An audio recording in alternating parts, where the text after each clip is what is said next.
I'm Bill Weber, and I'm grateful to the church here that brought us together like this every year. It's been a wonderful event. I also should say that I heard that Riverside Church, sometime this spring, there's going to be a celebration, and I hope we can all get together again. Eddie Ellis is trying to radicalize that congregation into concern about the criminal justice system, and he's got a big event planned that he'll want us all to know about. You're welcome. My name is Melvin Isaac, and the topic of this show right now is New York Theological Prison Program. And the guest I have with me today is Mr. Bill Weber. And Mr. Weber, I'd like to ask you a question about the prison program of the New York Theological Seminary, what made it so successful. Will you tell me, when did it begin? It got started when the prison system decided to shape up and do a better job after the terrible Attica riot. And that, for the first time, that it made it possible for inmates in the prisons around the state who wanted to use prison time to make sure they could get a GED and then actually get a college degree. A lot of colleges around New York State discovered that the federal government would pay the tuition through Tablet Pell Grants, so they didn't have to worry about collecting tuition, and it was a win-win situation. A number of colleges then made higher education possible for inmates. Inmates got a break, and the colleges came out ahead financially. Problem was, from one sense, a lot of men at summer prison finished college and had excited about education and wanted to do more. 5, 10, 15 years to go before parole, they got together at one of the prisons and decided they wanted to get some new graduate study. And they talked to the superintendent and others, and they decided, the prison chaplain was a pretty good guy, that maybe they could get a seminary that would offer them a graduate seminary degree. And they'd heard about New York Theological Seminary as an exciting experimental seminary in New York City that had developed a lot of new programs for African American clergy and inner city churches and so on. So they sent the chaplain down to the seminary to demand that New York Seminary offer a graduate degree program. That's how it got started. So how did you get involved with it? I was the president of the seminary and had lots of freedom because I took over a seminary that was about to close. It was running out of money and desperate for a future, and I had the freedom to develop some new programs and lots of leeway to do new things. Got all new trustees and new faculty, so we were flexible. So when they came, figuring they'd have to have a big fight, he was very aggressive. He said, "We're here to demand that you do this." I said, relax, let's talk about it. Before he left, I not only agreed that the seminary would be willing to develop a program, but it worked out in my head and with him a curriculum for the first year. And then I was able to go to the trustees and faculty who were excited about the idea, and that's how we were able to get started and to find the money to do it. So when y'all got it started, where did the New York Theological Seminary, where was it at? We were located right in the middle of downtown New York on 29th Street. But what happened was that one of the prisons that was most open to the finding a future, and the superintendent there, the superintendent liked the idea of doing something new and exciting, and so the agreement with Albany was they would cooperate. They were very open in those days to doing something creative. So the prison system was willing to cooperate with us.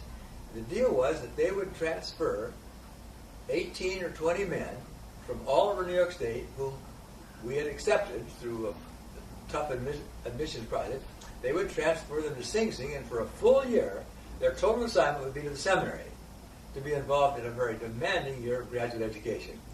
So that's how it got started, by our picking a group of 18 men out of several hundred applicants, men who had a 4-year college degree. They get transferred to Sing Sing, and then we owned them for a whole year. One thing I wanted to know is the men that was at Sing Sing that graduated with a master's degree. Before they even started the program, did they have to have a bachelor's degree in any type of education? They couldn't. Were not allowed to come to us until they had achieved an accredited 4-year college bachelor's degree, and that was possible almost in most prisons around the state at that point. So it wasn't. There were plenty of applications. We'd have 100 applications, and it could take maybe 20 men a year. And so we had no excuse for making any mistakes. We figured out how to get people that we were sure were going to take it seriously and could profit by it. I should tell you, too, that for a teacher in a graduate school, to have people that live in the facility and are assigned to you full-time and are under the discipline of a very demanding system, prison system, to have students who you could expect to do the best possible work of which they were capable, give it their full attention. They were assigned to you full-time. They would go to class 2 long blocks of time, and then they had to do jobs in the prison, but we made it supervised ministry in jobs where they'd be helping other inmates creatively. And for the faculty then to feel that if any student wasn't doing the best of which he was capable and giving his full attention, you could throw them out because they weren't paying any tuition. So the faculty had this wonderful, exciting time to have students who really responded to the best they had to what was being offered. For faculty, it was unbelievably exciting. And the result was that for the inmates, I think you could say that on the whole, they got an education that money wouldn't buy anyplace else because they were able to give it their full attention. And so the result of this was that you got a group of really sharp guys who went through that program. And your concern was not that they get academic head stuff. The concern was that this was a graduate theological, that they would grow in their own personal maturity. That they would become all that God intended them to be, and figure out what gifts they had that they could use to help other human beings. That God had called them in order to help other people. And they could practice it in prison. That sounds like a saying in the Bible in Jeremiah. Is that I think you know about that saying, and I think it's Jeremiah 29. You remember that saying that they said in the Bible that the Israelites that was brought from one place to another place, that being in prison. Seek the shalom of the city, yes, that's where I have one. sent you into exile. Yes. And pray to the Lord on its behalf. Yes. For when you seek its welfare, you'll find your own. And I see, when the program began, I didn't know anything about prison, but I figured somewhere in the Bible it's got to talk about prison. So I got out a concordance and looked it up, and there I found, I therefore a prisoner for the Lord at the beginning. That passage turned out to be a text for what we were doing. Yeah. Here they were like exiles and locked up in this strange prison, all the way from home. They were exiles in prison, and it says, seek the welfare of prison, because if you do, you're going to be better off yourself. Now, you couldn't preach that to them, but I knew that's what I was after. So I made them be involved in jobs helping other inmates. And the focus was on helping them grow to maturity, and it worked. Yes. Then you can say, hey, we've been living out this passage. Show it to them in the Bible. They say, yeah, that's right, it works, doesn't it? In other words, the scriptures came alive because they helped me discover what to do, but you implemented it before you made it be biblical. You know what I mean? You crept up on the students. One of the things that I see a lot of prison inmates that came out that did finish the New York Theological Seminary and have a master's degree, their success rate is very high. Some years after we've been at this for about, maybe 10 classes, unknown to me, the State Department of Correction hired a very top professional organization to do a recidivism study. So they got a list of all the people that did the program and tracked them all down. I didn't even know they were doing it until I got the memo. And this organization had done recidivism studies of other programs and so on. And when they sent me a copy, I was intrigued because it said, we think we've done a careful, thorough professional study, but we are really troubled because of the results. And we think we better do some further study to make sure we didn't make a mistake. Because they couldn't believe that it was almost 100% success. They have all the men, by then it was 95 or 100 who come out. There only 1 or 2 had been returned to prison. And neither of them for another crime. It was because of some stupid parole violation. In other words, the program had 100% success in eliminating, in giving the men a future. They couldn't believe it. So that actually had a lot to do with you as the president. Well, no, it had to do with the fact that the students were excited because here were a group of college professors and seminary presidents coming in and taking them seriously. We thought they were worth something, you see. I'll never forget. You may not know this, but I've been there about a month at Sing Sing in this big room we had down in the education department. Yes. And a big sign appeared on the wall one day. There's a picture of a little black kid. And it said, "Listen, kid, you're somebody because God don't make no shit."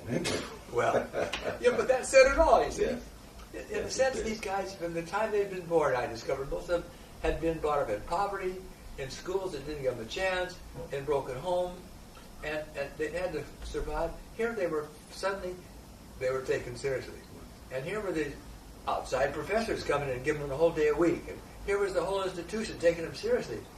And you suddenly, they realized they were good for something. And then you gave them education, which equipped them because part of their assignment was they had to spend a third of their time in some engagement where they were helping other inmates, helping them in substance abuse programs, or helping them learn to read, or helping them deal with convict violence, or and when they were doing that, the whole thing worked. It helped them realize that they were good for something. And the result was, when they got out, they were able to find, by and large, our graduates have been able to compete with people with a Master of Social Work degree in human services jobs around the city. And we actually got some funds for the seminary a few years, not too many years ago now, where they could be employed by, in effect, a grant called Youth Turn. Yes. Where they would be employed to work at Youth at Risk in Harlem and East Harlem and Midside, in the neighborhoods where they'd grown up, where they were role models and mentors to kids that were like they had been when they were growing up. And they have done a fantastic job all around New York City, in Harlem, East Harlem, Midside, where they've been able to use their commitment to help other inmates when they get out, to earn a living, be paid to work at this Youth Turn program. And it's been that's been a remarkable program. But they were equipped, and it was really what you might have prepared for by getting an MSW degree. Yeah, that sounds very, very positive to have that program from Sing Sing, the New York Theological Seminary, and also from the beginning of the Exodus, because I believe some of the inmates, when they first come out, that have the degree, they go to Exodus, and I think that's with Julio Medina. Well, what happened was that getting out of Sing Sing, out of prison after being in all those years, it's a really tough deal. Yes. Because when you get out, you're looked upon as an ex-offender. You're labeled by that. And, our prisons in New York State and other places around the country wouldn't be so awful, so inhumanizing, if it weren't for the fact that the press has somehow been able to convince a lot of middle-class Americans that there's a certain group of people that are no longer human. They're evil, bad, but you got to put them away in prison, and either, in our state, even put them to death. But you got to get rid of them because they're not human beings. Well, that ethos is very much there. So it's tough when you come out of prison and you're an ex-offender. But we've been able to, so it's tough. So our guys have a real break because they've got those credentials and they've got our support behind them. But some of those guys, when they got out, began to realize that their brothers, whom they'd known and cared for in prison, don't have that background. And that transition, when you get out of prison, the chance of you're in and back in within a year or so, or 80-90%. I mean, so they decided, I know what we'll do now that we're out. We'll develop a program to help our brothers coming home and making that transition. So it's called the Exodus Transition Program. And it's located not far from here in a church started by the East Harlem Protestant Parish, where I was one of the pastors. They took over an old building there. And the pastor of the church now is a graduate of the master's program at Sing Sing, who became an ordained United Church of Christ pastor. And they have that whole building over here where they have the churches on Sundays. But they have offices where any inmate coming home from prison, not just graduates of the master's program, but any, can come there to Exodus, and they will give them, brothers who are out making it, will give them the support they need through counseling and preparation and job, help them get located and have a base of support to make the transition. It's called the Exeter Transition Program, and it's doing very well. A year ago, in the State of the Union speech, the President of the United States had gotten concerned about the prison situation, Yes. and had been persuaded by some of his advisors that here would be a place that he could give some help. So he decided to make a grant Mhm. to the Exeter Transition Program through his funding for these kinds of organizations. And in his speech to the Union, he had Julio Medina, the executive of the program, come and sit with his wife and talked about Exeter and what they're doing. And that's been very helpful because it's given Exeter some solid support to be able to enlarge itself, but also it's enabled them to spend a lot of time not just helping inmates getting out, but helping society realize how prisons have basically are not designed to be correction systems but punishment systems, and they don't need to be that way. Yes. That inmates in prison, as they can be given help that enable them to be effective students of society as effective citizens. So Exodus is doing a great job, just 3 blocks where you're sitting. Yes, it is. And it's being overwhelmed with all the attention Julio Medina has gotten by the president, but also by the fact now that they are really able to provide that base, that support that enables a man or woman coming home from prison to have a fighting chance, if they're willing to have a future and not end up back in prison again. Yes. That's the Exodus Transition Program. It's one other thing I like to speak about, because I know the Exodus Transitional Program is a fabulous program to help men and women that's coming out of prison to provide service with them. But I also notice they do provide, in terms of helping them with their clothing. They give them clothing, a mental card. They feed them. When you're putting you there, you'll go seriously through their income. They'll give you the support you need through those first months. Yes. Yes, so it's a very great program for any prisoner inmate that's just coming back home to the President of the United States picked a good thing to yes, focus he on. did. Yes, he did. Yes, he did. But the staff there, Julio Medina is a graduate of the master's program. Yes. His key staff are graduates of the seminary program. Yes. So they are wonderful because their success means they're role models and mentors. Mm-hmm. They demonstrate that you can make it. You don't have to end up back in prison. They do a fantastic job as a result of that. Yes. Now there's a very great high percentage of the prisoners that did graduate from the New York Theological Seminary, and their success story is enormous. But they also, I heard that they have a website. They're starting one now. They're starting one now. Can you speak on that? Well, I don't know much about it, except that the men who've come home, Yes. like yours, these are all eager to make sure they can be helpful and all the way along. And one way was to figure out to get in various parts of the city groups where together would be able to be available to help inmates who come back to that area and so on.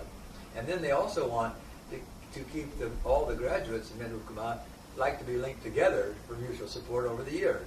They've got they're unique in the experience that molded them, and so there's a very strong support group that's designed. Now, the thing that's important, we tried to say in prison, your job is not to help just to help the victim of problems in society, not just to go around and do the kind of social work that helps deal with the victim, but you got to do something about the cause that made him victim. Yes. And to have all the, if we're not doing something also to scream bloody murder about the fact that the prison system has got to be a correction system, not a punishment system, and that we enable the programs to come back in. I mean, they killed all the college programs, which had the best results of anything in the prison except for us. To kill funding for college programs is so stupid. Every man or woman that gets a college degree in prison under those Taft and Pell grants, which was federal fund, saved New York State $50,000 or $100,000 in recidivism. So that the money you spent helping an inmate get an education fiscally is going to save you a lot of money. But for society, you see, that tolerates these prisons, to let an inmate get an education is pretty hard to deal with, you see. And I watched it happen at Spring City. There's a book written called New Jack by a reporter that wanted to be what it was like to be a prison officer, guard. He went through the training unknown to them and then got a job at a prison at Sing Sing. and then wrote a book about his experience. And it all became clear to me at once. The whole time they were in boot camp, being prepared to be prison officers, they were taught to remember one thing. You're dealing with the scum of the earth. These are not human beings. You've got to be careful, or you won't survive if you're not very careful. It's a very dangerous place. So, you're this guard. He comes into Sing Sing. He hadn't been to college. He just got a job as a guard. He's been a working man. And he's trying to put the guys back in their cells, and he says, where have you guys been? They say, down the school building. What the hell have you been doing down there? He said, going to college. Blows his mind. He hasn't been to college. And these scum of the earth he's supposed to be terrified of, they're getting a paid college degree while they're in prison. This is impossible. That's the kind of pressure. And that's why it was possible to kill all the college programs without the kind of resistance that you might have got if you were only concerned about making prisons a place that prepared the men for a future. There's a real tough dynamic, you see, that the pressure, the idea of letting inmates get a college degree is very hard for the staff of the prisons to tolerate when they have it, particularly they don't have one. It's really ironic, you see. Yes, it is. Those are the kind of pressures we're under.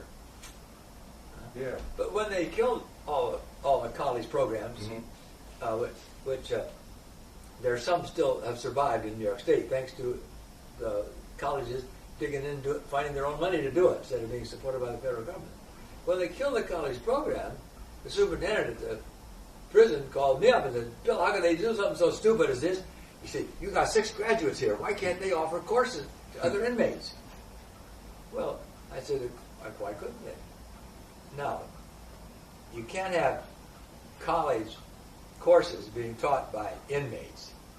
But what I did was, I talked to people at Albany, and we worked out a deal where our graduates, at Sing Sing, there'd be 15 of them.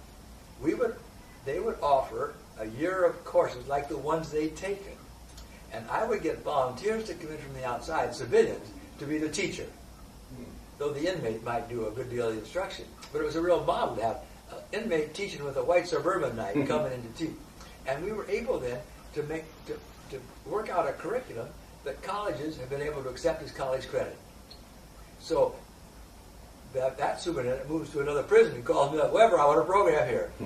9 different prisons around the state, the superintendents have demanded that we use our graduates in those different prisons to offer something for other inmates to do.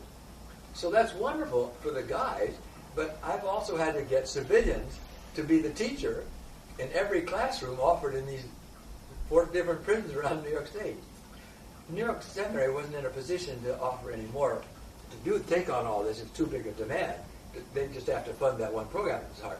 But I've been able to get a program set up called Rising Hope, with enough funding all the director and the coordinator are all volunteers, retired executives. We've been able now to offer programs using our graduates in 14 different prisons around New York State, and the men are able to acquire when they get out are usually 30 to 40 college credits. Breakwood College has helped us do that, and so on. But it's very exciting. But there's a huge program that's run on that basis, and it's exciting because for the graduates, when they come up from the parole board and they can demonstrate that they've been doing this kind of work in prison and have those kind of credentials, that's a big help for the parole board. Yes, it is. So the seminary has 50 to 16 minutes, 16, and there are about 90 minutes in these other courses run by Rising Hope project, Rising Hope around the state. Let me So ask it's you. quite an operation. Yes.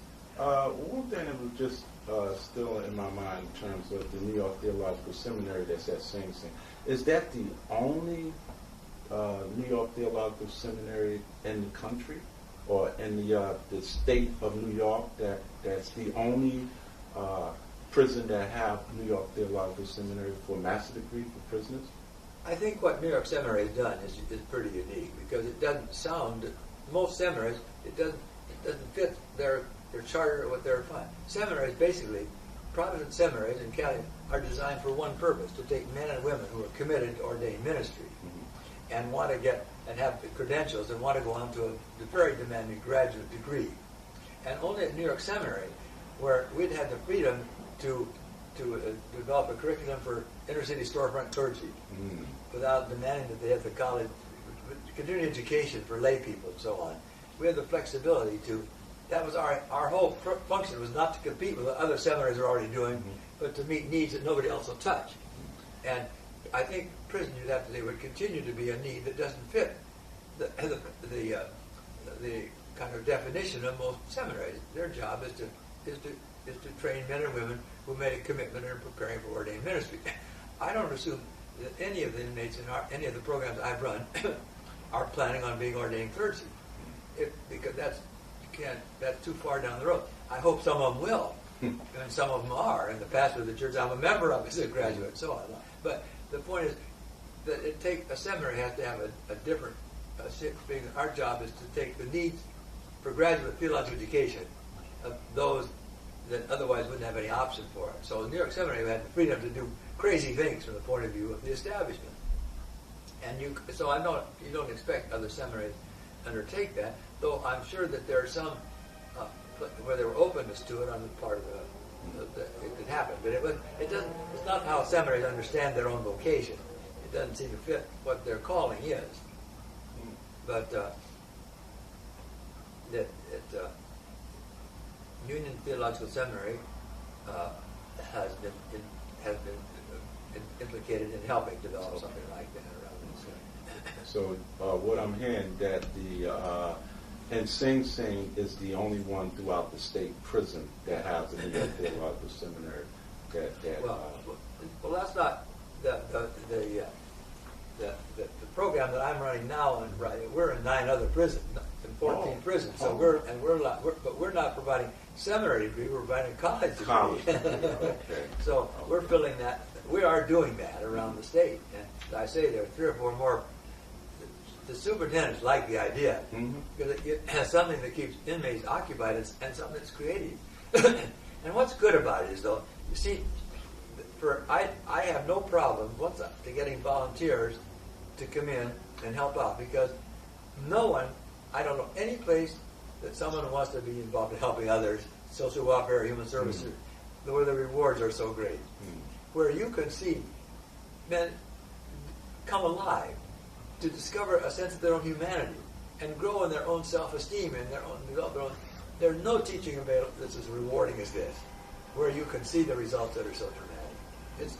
So once I get volunteers from a suburban church to come in and help out, once they've been there a year or two, they go recruit more people, because they've not done nothing that, as Christians, our job is to help take care for God's good world and help those in trouble. Yes. Where else can you do it and see such results? Yes.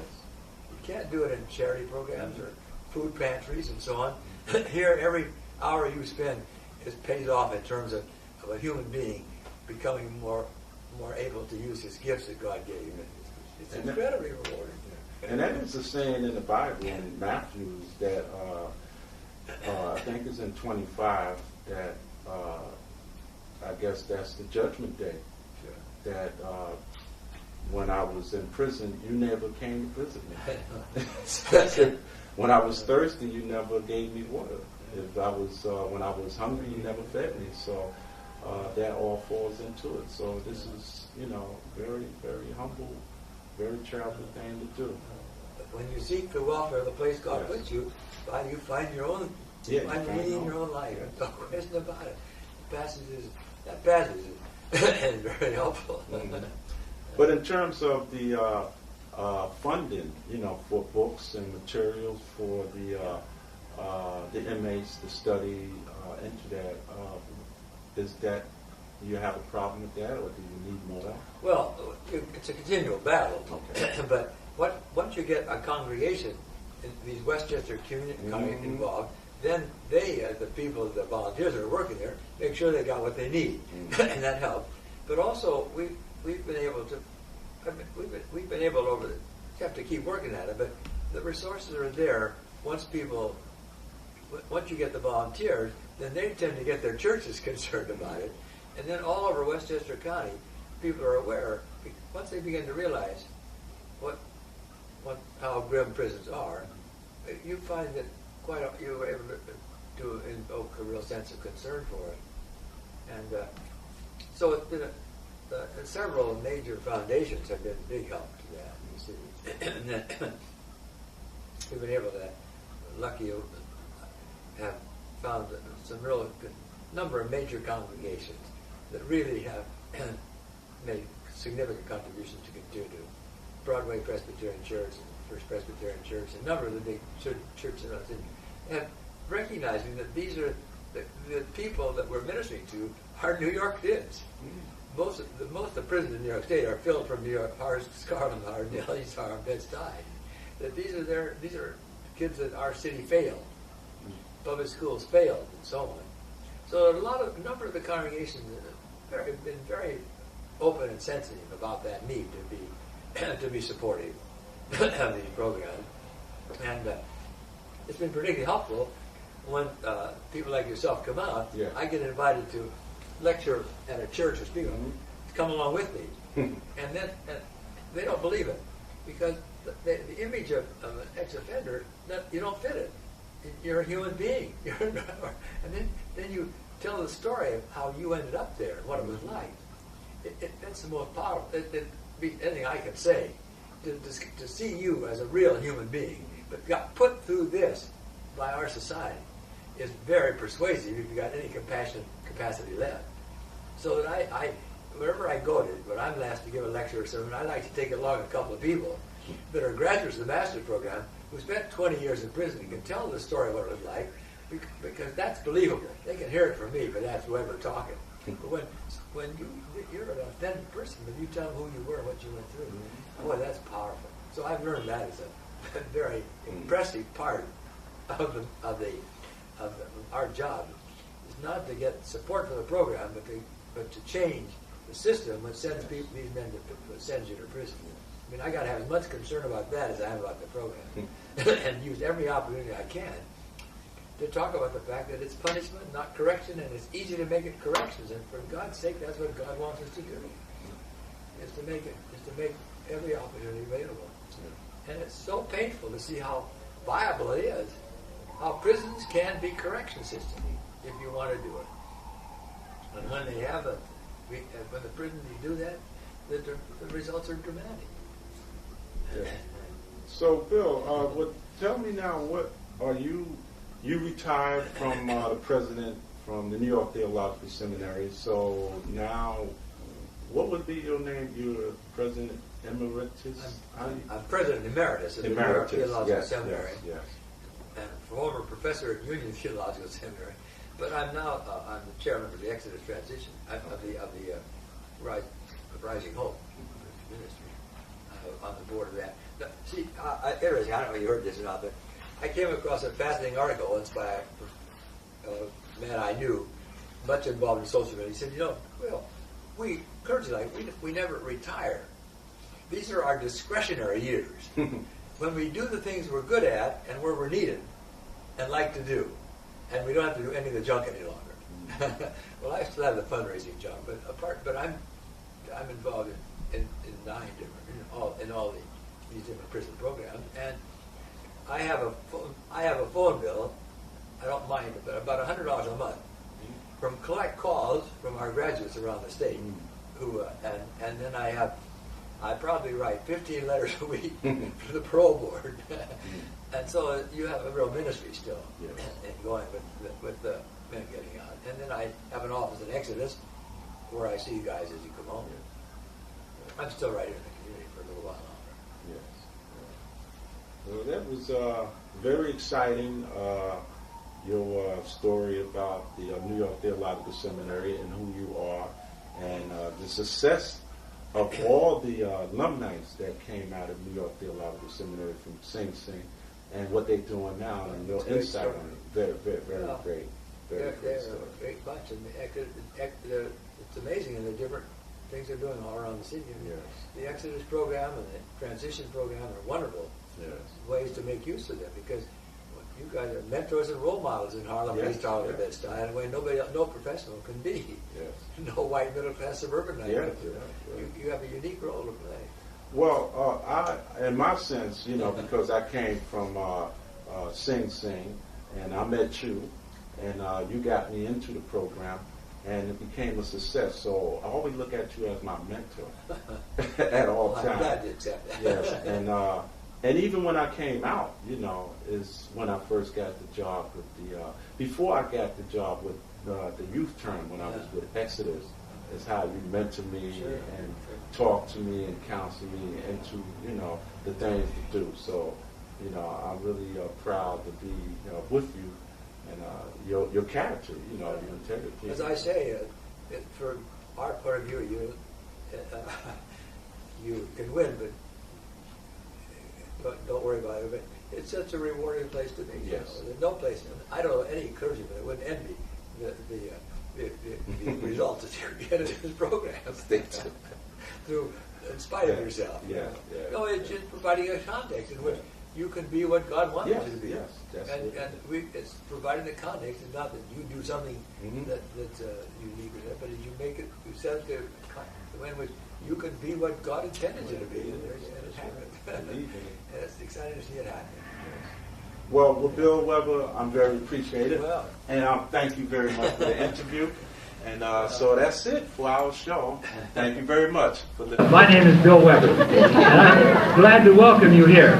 It's been interesting that my successor said, "Oh, you don't fit me, hang around." So I didn't have to look for a job.